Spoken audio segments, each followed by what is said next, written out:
Assalamualaikum warahmatullahi wabarakatuh dan salam sejahtera. Yang dihormati pensyarah serta rakan-rakan sekalian. Pada hari ini, saya akan membentangkan tugasan yang bertajuk Accountability Pemimpin dalam Masyarakat Madani. Peranan pengucapan awam dalam membentuk sikap tanggungjawab dan mempengaruhi perubahan sosial. Melalui pembentangan ini, saya akan menghuraikan konsep asas pengucapan awam, hubungan antara pengucapan awam dengan accountability pemimpin serta bagaimana mesej yang berkesan mampu membawa perubahan sosial dalam masyarakat. Saya Zahid Amizan bin Mahmud dari pelajar PPISMP 2025 keluaran Julai 2030 dari kumpulan BMSK3. Kita teruskan dengan sesi pembentangan. Kita mulakan dengan pengenalan. Hadirin yang dihormati, ucapan awam merupakan proses menyampaikan maklumat, idea atau pendapat secara lisan kepada sekumpulan pendengar dengan tujuan untuk memberikan maklumat, memujuk atau mempengaruhi mereka. Menurut Salahuddin Haji Muhammad Noor dan rakan-rakan pada tahun 2003, pengucapan awam ialah satu kemahiran yang diperoleh melalui pembelajaran latihan, pengalaman serta amalan berterusan. Kemahiran ini penting dalam kehidupan kerana mampu membuat seseorang membina keyakinan diri, meningkatkan kemahiran komunikasi dan memudahkan penyampaian maklumat. Selain itu, pengucapan awam juga berperanan dalam melahirkan pemimpin yang berwibawa serta membentuk masyarakat bertanggungjawab dan beretika. Oleh itu, pengucapan awam bukan sekadar kemahiran bercakap di hadapan khalayak, tetapi merupakan medium penting dalam membentuk individu dan masyarakat yang berkualiti. Kita beransur kepada slide yang seterusnya, iaitu konsep pengucapan awam. Seterusnya, terdapat 5 komponen utama dalam pengucapan awam, iaitu komponen yang pertama iaitu penyampai, iaitu individu yang bertanggungjawab menyampaikan mesej kepada audien. Komponen yang kedua iaitu mesej, iaitu idea atau maklumat yang ingin disampaikan.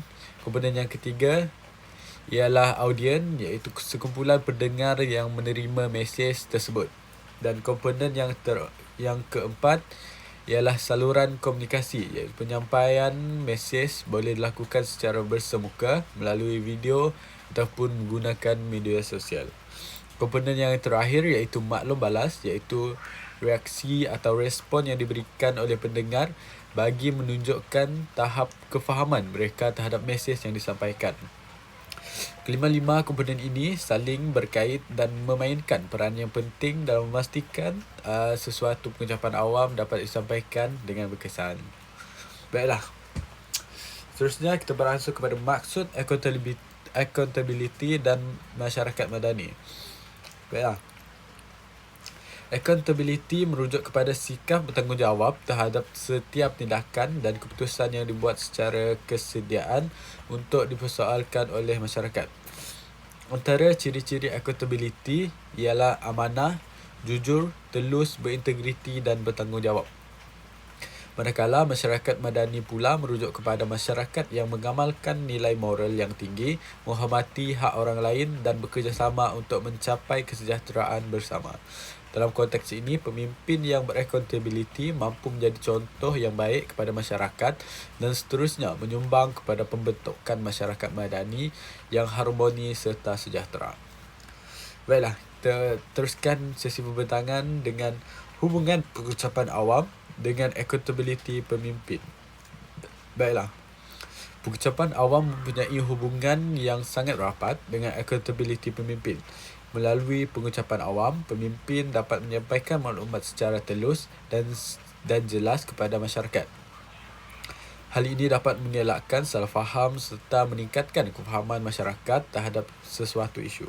Selain itu, pengucapan awam juga dapat membina kepercayaan masyarakat terhadap pemimpin yang mampu berkomunikasi dengan baik dan lebih mudah difahami, memperolehi keyakinan dan sokongan daripada rakyat.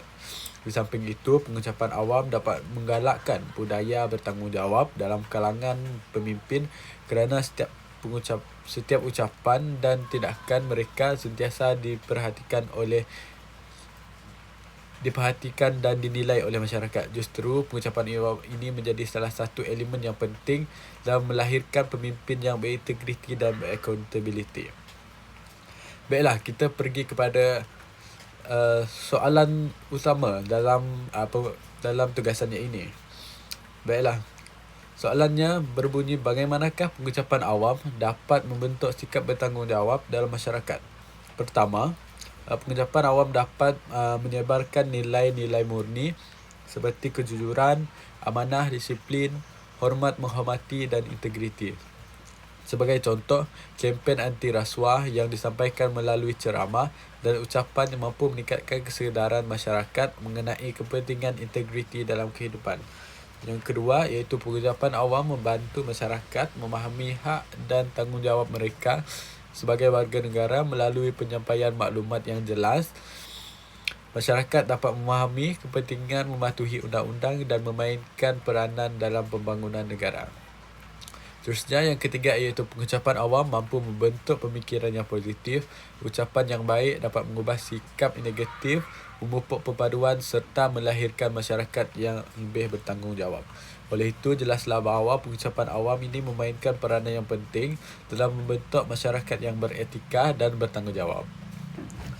Baiklah, seterusnya kita pergi kepada peranan pengucapan awam dalam pembangunan masyarakat madani.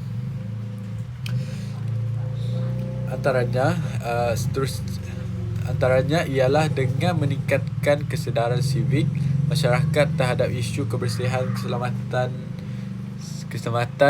alam sekitar dan pendidikan. Selain itu, pengucapan awam dapat memupuk semangat perpaduan melalui penggalakan toleransi dan kefahaman antara kaum. Di samping itu, pengucapan awam juga mampu melahirkan warga negara yang beretika, prihatin serta menghormati hak orang lain. Kesannya, masyarakat akan menjadi lebih harmoni dan mampu hidup dalam suasana yang aman dan sejahtera. Seterusnya, saya akan menjawab soalan pencetus idea yang kedua, iaitu bagaimanakah mesej yang berkesan dapat mempengaruhi perubahan sosial. Mesej yang berkesan ialah mesej yang jelas, mudah difahami, berdasarkan fakta serta relevan dengan kehidupan masyarakat. Selain itu, mesej yang berkesan juga mampu menyentuh emosi dan pemikiran audiens sehingga mendorong mereka untuk mengubah sikap dan tingkah laku. Oleh sebab itu, mesej yang baik mampu menjadi pemangkin kepada perubahan sosial yang positif. Baiklah, kita pergi kepada ciri-ciri mesej yang berkesan. Terdapat beberapa ciri utama mesej yang berkesan. Pertamanya ialah kejelasan. Bahasa yang digunakan mestilah mudah difahami oleh audien. Sebagai contoh, slogan kurangkan penggunaan plastik demi menjaga alam sekitar merupakan mesej yang jelas merupakan mesej yang ringkas namun jelas. Seterusnya, yang kedua ialah ketepatan fakta. Maklumat yang disampaikan hendaklah sahih dan boleh dipercayai supaya masyarakat tidak terkeliru. Yang ketiga ialah keupayaan mesej untuk menyentuh emosi pendengar. Mesej yang memberikan kesan kepada perasaan seseorang lebih mudah mempengaruhi tingkah laku mereka. Yang keempat ialah kesesuaian dengan audiens. Bahasa dan kandungan yang digunakan perlulah sesuai dengan umur, latar belakang serta tahap pendidikan pendengar. Dengan adanya ciri-ciri ini, sesuatu mesej akan menjadi lebih berkesan dan mudah diterima oleh masyarakat. Seterusnya adalah kesan mesej berkesan terhadap perubahan sosial. Mesej yang berkesan mampu mengubah sikap dan tingkah laku masyarakat. Sebagai contoh, kempen keselamatan jalan raya telah meningkatkan kesedaran masyarakat tentang kepentingan memakai topi kelena dan mematuhi peraturan jalan raya. Selain itu, kempen anti-buli pula berjaya meningkatkan kesedaran tentang kesan keburukan buli serta memupuk sikap saling menghormati. Seterusnya adalah kempen Kita Semula pula dapat mendorong masyarakat untuk lebih menghargai alam sekitar dengan mengurangkan pencemaran. Dan di samping itu, mesej yang berkesan turut menggalakkan penglibatan masyarakat dalam aktiviti sukarelawan, membantu golongan yang memerlukan serta menyertai program-program komuniti. Hal ini membuktikan bahawa komunikasi yang berkesan mampu membawa perubahan sosial yang positif kepada masyarakat. Untuk menjadi seseorang pengucapan awam yang berkesan, terdapat beberapa perkara yang perlu diberikan perhatian. Pertama ialah penguasaan isi. Seseorang pengucap perlu memahami topik yang disampaikan dengan mendalam. Kedua ialah keyakinan diri. Keyakinan akan membantu seorang menyampaikan mesej dengan lebih meyakinkan. Yang ketiga iaitu penggunaan bahasa yang jelas serta nada suara yang sesuai supaya audien dapat memahami mesej dengan mudah. Selain itu, bahasa badan yang positif seperti kontak mata, ekspresi muka dan pergerakan tangan sesuai dapat menarik perhatian audien. Dan akhir sekali, penggunaan bahan bantu seperti PowerPoint, grafik gambar, rajah dan video dapat menjadikan pembentangan lebih menarik dan mudah difahami. Baiklah, seterusnya kita pergi kepada cabaran dan langkah mengatasi pengucapan awam. Walaupun pengucapan awam mempunyai banyak kelebihan, terdapat beberapa cabaran yang sering dihadapi. Antaranya ialah perasaan gugup, kurang keyakinan dan kurang penguasaan isi dan takut bercakap di halayak ramai. Namun begitu, cabaran ini dapat diatasi melalui latihan yang berterusan, persediaan yang rapi serta pembacaan yang mencukupi. Selain itu, penggunaan bahan visual yang menarik dan latihan berperingkat juga dapat membantu meningkatkan keyakinan seseorang. Dengan usaha yang berterusan, seseorang individu mampu menjadi pengucap yang lebih berkesan dan berkeyakinan. Baiklah, sebagai kesimpulannya, pengucapan awam merupakan satu kemahiran yang penting yang perlu dikuasai oleh setiap individu. Kemahiran ini bukan sahaja membantu seseorang menyampaikan maklumat dengan berkesan, malah turut berperanan dalam membentuk pemimpin yang beraccountability dan masyarakat yang bertanggungjawab. Selain itu, mesej yang berkesan mampu mempengaruhi pemikiran dan tingkah laku masyarakat ke arah perubahan sosial yang positif. Oleh itu, penguasaan kemahiran pengucapan awam perlu dipupuk secara berterusan bagi melahirkan masyarakat madani yang berilmu, berintegriti dan sejahtera. Baiklah, berikut merupakan rujukan yang telah saya gunakan dalam tugasan ini. Baiklah, terbang tinggi si burung merpati, hinggap sebentar di pohon jati. Pengucapan awam membentuk jati diri, masyarakat madani menjadi realiti.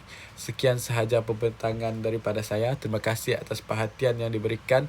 Saya amat menghargai segala pandangan dan pertanyaan daripada rakan-rakan dan pensyarah sekalian. Baiklah, Assalamualaikum warahmatullahi wabarakatuh dan terima kasih.